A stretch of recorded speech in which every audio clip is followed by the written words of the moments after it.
आप इतना शांत क्यों हैं? हम भक्त इतना अशांत क्यों हैं? कृपा करके। समुद्र शांत है या शांत? आप हम लोगों के यहाँ अंकन नहीं कर सकते, बहुत साधना की पूंजी चाहिए हमको समझने के लिए। अच्छा, वायु शांत है या शांत? अब वायु बिल्कुल शांत हो जाए तो क्या? वायु का काम है आंधी ना हो। अब आंधी ना हो तो ठीक है, अब वायु बिल्कुल शांत हो जाए तो? और सुनिए, सांस बिल्कुल, शरीर के सांस बिल्कुल शांत हो जाए तो, और जठराग्नि बिल्कुल शांत हो जाए तो, ऐसी शांति का नाम है मौत। हम मरे हुए नहीं हैं, इसलिए उत्ताल तरंगों से युक्त हैं। और आकाश जैसी गंभीरता भी है, और वायु जैसी क्या है, चंचलता भी है, लेकिन आंधी तूफान नहीं। समझ गए?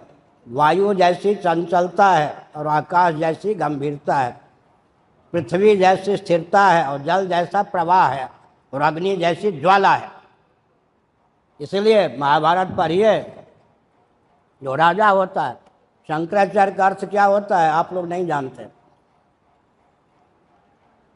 शासकों पर शासन करने वाला शंकराचार्य होता है। ये सुन लें, विश्व के जितने शासक हैं, शासकों पर शासन करना शंकराचार्य का मुख्य दायित्व होता है। एक विस्तृत ढंग से हम लिखेंगे, छोटा सा संस्करण पहले का है, राजधर्म। राजा को चाहिए पृथ्वी में जो दिव्य गुण है वो अपने जीवन में ढाले, जल में जो दिव्य गुण है वो अपने जीवन में, आग में जो दिव्य गुण है वो अपने जीवन में। तुलसीदास जी ने वैराग्य संदीपनी नामक ग्रंथ लिखा। संतों के स्वभाव का वर्णन करते करते बड़े शीतल होते हैं, जल के समान पवित्र होते हैं, फिर सोचा कि आतंकवादी खा जाएंगे। शीतल ही होते हैं, पवित्र होते हैं, तो उन्होंने कहा अग्नि के समान दाहक और प्रचंड भी होते हैं। वैराग्य संदीपनी, नहीं तो खाए जाए ना।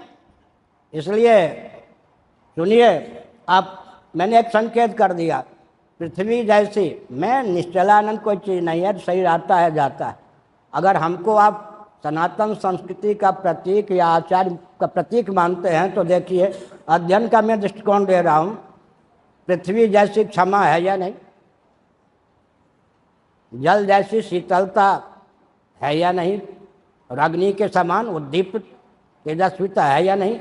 वायु के समान जीवनी शक्ति है या नहीं? और आकाश के समान स्थिरता है या नहीं? केवल आपने वायु के समान चंचलता ही देख ली। अशांत का क्या अर्थ होता है? अशांत माने विक्षिप्त। ये नहीं। प्रशांत महासागर देखा है? प्रशांत महासागर, इसलिए मौत है वो शांति, स्मशान वाली शांति मौत है, वो शांति नहीं चाहिए। समझ गए ना? और राम जी युद्ध कर रहे थे उस समय, कहते महाराज माला जपिए, जरा समाधि लगा लीजिए, तो रावण को मारते। युद्ध के मोर्चे पर किसी क्षत्रिय को जाकर आप कहेंगे जरा समाधि लगा लीजिए, अंतः समाधि और बाहर युद्ध, क्या अंतः समाधि राम जी की टूटती थी क्या? बाहर युद्ध।